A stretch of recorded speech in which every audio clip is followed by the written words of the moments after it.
जय माता जी की। आज नवरात्रा के चौथे दिवस पर मां भगवती के चरणों में एक छंद जयसिंह जी सिंडाई स्कृत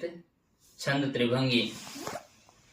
नमामि मह नंदिनी नमामि विश्ववंदनी विशाल भुज्य धारणी दयाल दास तारणी कृपा निधे कृपालकम दयाल बाल पालकम विशाल बिंद भालकम नयन नह नालकम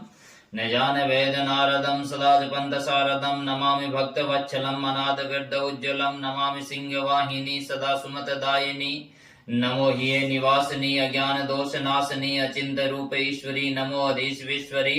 नमामि सुख सागरम नमामि नह आगरम नमामि मात हिंगला नमामि मात हिंगला स्वरूप सर्व मंगला विरद वेद वंदितम सदा ही सर्व पूजितम नमामि मात आवड़ा सुता स्वरूप मामड़ा स्वरूप सात धारणी नमामि ब्रह्मचारिणी विशाल शूल धारणी भवादितापहारणी प्रणत आस पूरणी चरित चित्त चूरणी